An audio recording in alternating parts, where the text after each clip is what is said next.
Hello everyone, welcome back to my channel Leja's kitchen. আজ আমি আপনাদেরকে করে দেখাবো জলপাইয়ের টক ঝাল মিষ্টি আচার। তাহলে আর দেরি না করে দেখে নেওয়া যাক জলপাইয়ের আচার বানানোর জন্য আমাদের কি কি উপকরণের প্রয়োজন। জলপাই নিয়েছি 500 গ্রাম, চিনি 250 গ্রাম, 5 ফোড়ন 2 চামচ, 2টো তেজপাতা, 6টা শুকনো লঙ্কা, 2 চামচ ধনে, 1 চামচ আদা রসুন বাটা, আর লাগছে লবণ। জলপাইগুলো আমি ভালোভাবে ধুয়ে নিয়েছি। এবার এগুলোকে সিদ্ধ করে নেব। একটি কড়াইয়ে জলপাইগুলো ঢেলে দিলাম। এবার দিয়ে দিচ্ছি পরিমাণ মতো জল। এখানে আর অন্য কোনো কিছু দেব না। এবার এটাকে সিদ্ধ করতে বসিয়ে দেব।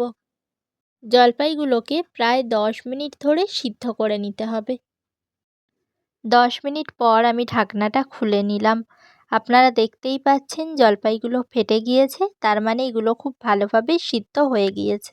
এরপর জলপাই থেকে আমি জলগুলো ঝারিয়ে নিয়েছি। জল ঝরানোর পর জলপাইগুলোকে একটু ঠান্ডা করে নিয়ে হাত দিয়ে এইভাবে একটু ভেঙে ভেঙে নিতে হবে।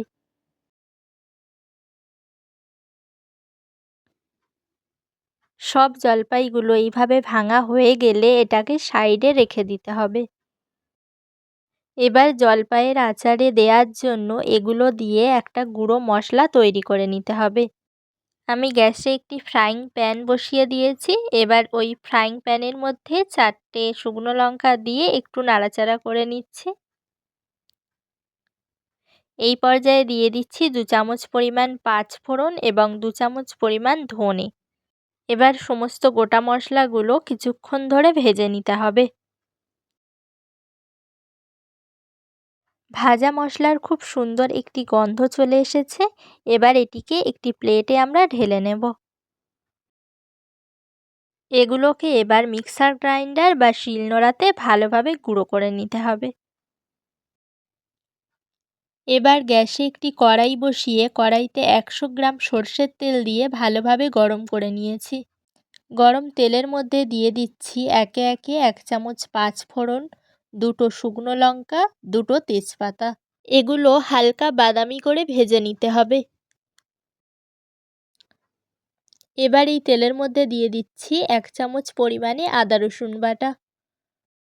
আদা রসুন বাটা দেওয়ার পর বেশ কিছুক্ষণ নাড়াচাড়া করে নিতে হবে যাতে আদা রসুনের কাঁচা গন্ধটা মরে যায়। আদা রসুনের কাঁচা গন্ধটা মরে গিয়েছে। এবার আমি দিয়ে দিচ্ছি জলপাইগুলো। জলপাইগুলো দিয়ে বেশ কিছুক্ষণ নাড়াচাড়া করতে করতে ভেজে নিতে হবে।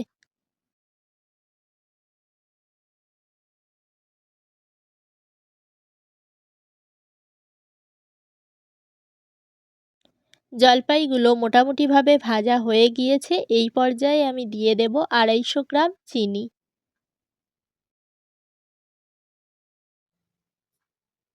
চিনি দেওয়ার পর একটু নেড়ে নিচ্ছি।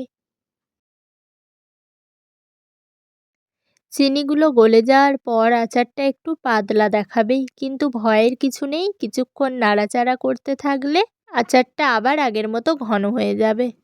এবার দিয়ে দিচ্ছি পরিমাণ মতো লবণ। আগে থেকে যে ভাজা মশলাটা করে রেখেছিলাম সেটা দিয়ে দিলাম। এবার সমস্ত কিছুকে বেশ কিছুক্ষণ ধরে নাড়াচাড়া করতে হবে।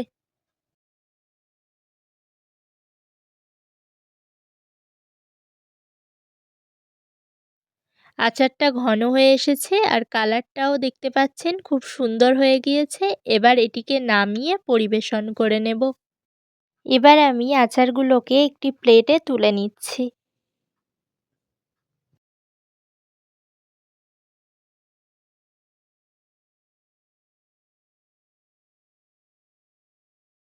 তাহলে দেখলেন তো কত সহজেই জলপাইয়ের এই টকঝাল মিষ্টি আচার তৈরি করা যায়। এই শীতের মরশুমে আপনারাও এটি বাড়িতে বানিয়ে ফেলতে পারেন। আমার আজকের ভিডিওটি আপনাদের কেমন লাগলো কমেন্ট করে জানাতে ভুলবেন না। আর আমার চ্যানেলটিকে এগিয়ে নিয়ে যেতে সাবস্ক্রাইব করে পাশে থাকবেন। দেখা হবে আগামী ভিডিওতে। সবাই ভালো থাকবেন, সুস্থ থাকবেন।